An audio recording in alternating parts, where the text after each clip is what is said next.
Listrik, karya Seno Gumira Aji Dharma. Listrik, lebih dari 1500 tahun yang lalu, bangsa Yunani kuno menemukan jika sejenis bebatuan yang berwarna kuning digosok dengan cepat dan bertenaga akan mampu mengisap, menyedot, dan menarik partikel kecil, debu, dan kain tiras. Dari sanalah lahirnya kata elektron yang maksudnya ember, namun yang kini dikenal sebagai listrik. Pada abad ke-18, seorang perintis eksperimental Jerman, Otto von Guericke, mencari-cari jalan untuk mengobservasi apa yang kemudian disebut elektrostatik. Dengan cara membentuk bulatan sulfur seukuran labu dan menyusunnya dengan suatu cara sehingga bentukan itu bisa melingkar pada tangannya. Digosok dengan cara begitu, bulatan itu ternyata bisa menyedot potongan kecil kertas, serbuk kain, dan beberapa barang lain. Tanpa diduganya, von Guericke menemukan benang linen yang menempel pada bulatan itu menampakkan daya tarik yang sama dengan sulfur tersebut. Inilah generator elektrostatik yang sederhana, tapi orisinal, dan merupakan arus listrik cepat yang pertama. Pada 1786, Luigi Galvani, seorang profesor anatomi di Universitas Bologna, memperhatikan bahwa percikan dari sebuah mesin listrik di dekatnya mengakibatkan kontraksi pada kaki seekor katak yang sedang ia bedah.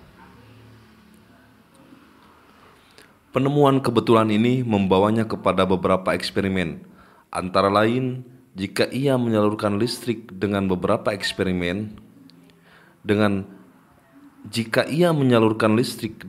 cara menyentuh kaki katak dengan batang timah dan ototnya dengan batang perunggu, kedua logam itu akan berhubungan.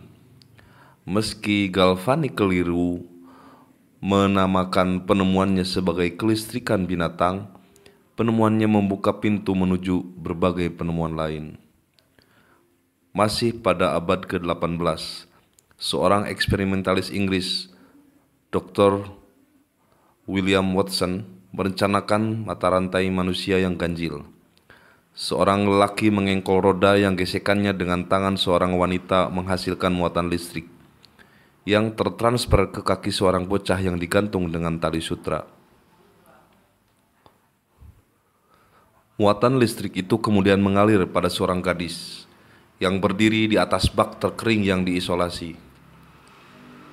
Nah, tangan gadis ini bisa menyedot dedak di atas meja. Eksperimen ini berhasil.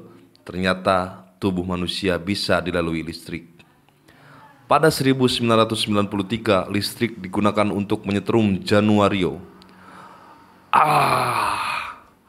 Begitulah jeritannya terdengar mengonyak malam, menerobos keluar dari kamar interogasi. Setiap kali dua jepitan itu bagai kepiting menancap di ketiaknya. Tahanan itu betul-betul menjadi tahanan dalam rumus R sama dengan E/1, di mana arus proton dan elektron dengan tegangan 110 volt menggasak Januario bertubi-tubi. Ternyata listrik tidak hanya berguna untuk penerangan, pikir Januario. Listrik punya daya pukul melebihi seorang petinju kelas berat. Cepat katakan, siapa suruh kamu orang minta suak? Viva! Kalimat itu tak pernah diselesaikannya, karena setiap kali ia mengucapkannya, seorang petugas memutar potensiometer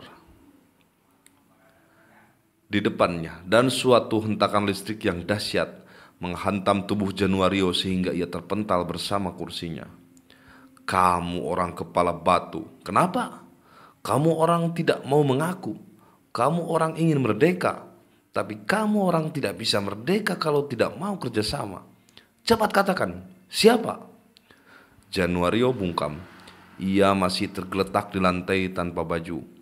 Ia hanya mengenakan celana jeans yang penuh dengan bercak darah, tanpa sepatu, tanpa sandal. Dahinya berpeluh, bibirnya tebal dan pecah-pecah karena pukulan pentungan karet maupun besi. Viv, orang Amerika itu kah? Orang Australia, orang Belanda, orang mahasiswa. Januario berkelojotan. Setiap kali pertanyaan itu ia diucapkan, ia tersentak karena setrum. Maka tersentak-sentaklah tubuhnya, seperti ikan dalam keranjang. Lantas jam berdentang 12 kali. Rembulan terang dari balik terali. Wakijan, siap! Bereskan semua. Suruh orang cari nasi goreng. Kita orang dari tadi belum makan. Siap! Warung di pasar itu masih buka? Sudah tutup, Cap. Jadi apanya yang siap-siap? Yes sir. Dasar goblok kamu. Sudah, bikin mie. Mereka ada 3 orang meninggalkan ruangan. Sebelum pergi, Wakijan mencabut stop kontak, melepaskan jepitan dari ketiak Januario, dan mematikan lampu. Tinggallah Januario sendiri, tergeletak merasakan dinginnya lantai. Sayup-sayup terdengar olehnya jeritan seekor burung malam. Waktu masih kecil, ia pernah kesetrum. Ia sudah lupa bagaimana rasanya karena kehidupan pada masa lalu tidak memberikan kenangan tentang rasa sakit dan menderita. Ia teringat malam-malam pesta dansa, malam-malam estilo, dan malam-malam aquardenti, tempat gelak dan tawa bisa terdengar begitu bebas, begitu lepas, tanpa perasaan takut melakukan kesalahan. Januario, ya, ada surat. Dari mana? Lisabon. Tentu saja ia ingat saat itu, saat ketika ia menjauh dari keramaian, membaringkan dirinya di lantai yang dingin, dan membaca kalimat-kalimat itu, kalimat-kalimat lembut seorang ibu yang begitu penuh dengan kasih dan sayang, dan begitu pekat dengan kerinduan. Januario tersayang, tiada yang lebih jujur selain kasih seorang ibu, tiada yang lebih mesra selain belai cinta seorang ibu. Dari jauh Januario selalu merindukan surat-surat ibunya yang pada suatu ketika terputus tak pernah diterimanya lagi. Padahal waktu itu ia sudah bersiap-siap berangkat. Paman Eusebio sudah menjamin pada papamu bahwa kamu bisa diterima dalam tim junior FC Porto.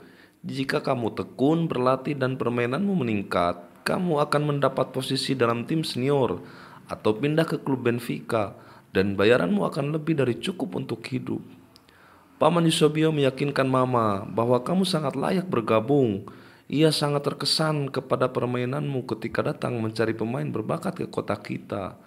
Menurut Paman Eusebio, hanya calon pemain besar yang pada umur 15 bisa membawa bola melewati 3 sampai 4 pemain tanpa bola itu pernah menyentuh tanah, lantas mencetak gol. Papamu tadinya tidak setuju kamu jadi pemain sepak bola, tapi Paman Eusebio berhasil meyakinkan papa bahwa di Eropa masa depan para pemain sepak bola yang berbakat seperti kamu sangat cerah. Bagaimana kabar Alfredo, Cornelio, dan Alfonso, kawan-kawanmu yang nakal itu?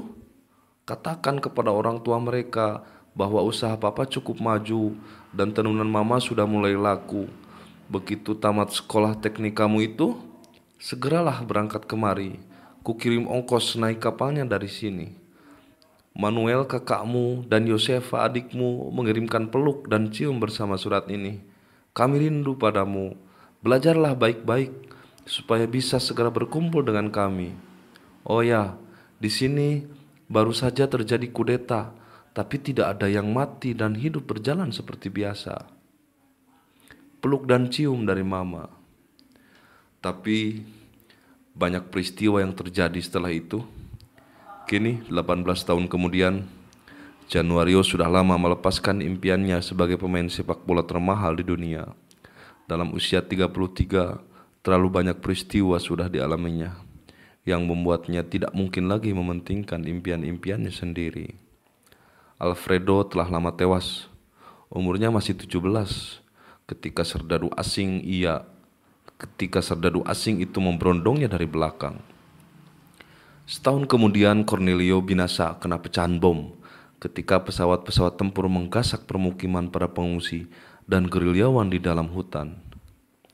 Tinggal Alfonso bersamanya, bergerak dalam organisasi clandestine di dalam kota. Namun, Alfonso sudah pergi dalam usia 30 tahun. Ia mati tertembak ketika ikut berdemonstrasi di depan kuburan dan mengacung-acungkan spanduk yang menyatakan isi hati mereka. Januario menjadi sangat kesepian tanpa sahabat-sahabatnya karena di luar ketiga sahabatnya itu, ia tak pernah terlalu yakin siapa kawan dan siapa lawan. Januario, Esterlina? Ya, ini aku Esterlina, wanitamu. Menghilang kemana kamu Esterlina? Sudah 2 tahun aku mencarimu. Januario, mereka memperkosa aku Januario. Aku ditelanjangi dan tubuhku disundut rokok kretek. Aku ditidurkan di lantai dan punggungku diinjak-injak dengan sepatu tentara. Telingaku berdenging karena pukulan pentungan karet. Sakit sekali rasanya. Januario, mereka taruh kaki meja ke atas ibu jari kakiku dan mereka berdiri di atas meja itu. Aku tidak tahan. Mereka ingin tahu tempat persembunyianmu Januario. Tapi bagaimana aku bisa mengaku kalau kamu selalu merahasiakan kegiatanmu? Mereka tidak percaya itu Januario. Aku pacarmu, kekasihmu. Mereka pikir aku pasti tahu. Mereka memperkosa aku bergantian. 8 orang memperkosa aku bergantian. Sakit sekali rasanya Januario. Aku tak tahan Januario. Sehabis mereka perkosa, aku disetrum. Setelah disetrum, aku diperkosa. Aku tak sanggup lagi. Apalagi ketika Domingos keparat itu ikut menggilirku. Dia berbisik di telingaku dan mengaku sangat benci padamu. Bukankah dia anggota pergerakanmu itu Januario? Semoga Tuhan mengutuknya. Aku tak bisa berbuat apa-apa lagi Januario. Mereka menenggelamkan mayatku di pelabuhan bersama beberapa mayat lain. Kita tidak akan pernah berjumpa lagi Januario. Kenang-kenanglah aku Januario. Atas nama cinta dan Esterlina. Esterlina, tunggu Esterlina. Piu, bangun. Lampu sudah menyala. Januario melihat Wakijan masih memegang ember. Wakijan, siap. Kita akan melanjutkan pemeriksaan. Siap, laksanakan. Wakijan memasang kembali stop kontak dan menyetel potensiometer. Januario mendengar para petugas yang baru selesai makan itu bersendawa. Seorang dari mereka menjambak rambut Januario sehingga kepala Januario terangkat ke atas. Sekali lagi, katakan kepada kami, siapa suruh kamu orang minta suaka? Saat itu, Januario melihat wajah Domingos di balik jendela. Tapi, Januario tidak bisa berpikir lebih panjang lagi. Ketika tegangan listrik 110 volt itu menyentak tubuhnya.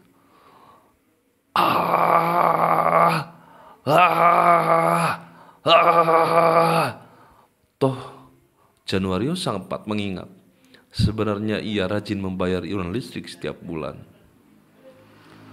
2 bulan kemudian, pada sebuah ruangan di dalam gedung PBB di New York, seorang diplomat dari sebuah negeri yang tidak pernah berperang dan tidak pernah mengalami pemberontakan maupun kudeta, membaca sebuah laporan dengan kaki selonjor ke atas meja. The first thing they do to a prisoner is to beat him and give him blows to the stomach and the chest.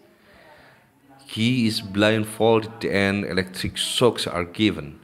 They hit him with iron rods on the back. They step on his feet with their boots. They give electric shocks. They burn his body with cigarettes including his genitals. Sampai di situ, sang diplomat berhenti membaca. Kopi yang diminumnya tiba-tiba serasa terlalu pahit. Kenapa aku harus membaca laporan ini sekarang, pikirnya. Aku akan membacanya nanti saja, sepulang dari liburan 2 minggu di Bali. Jakarta, September 1993.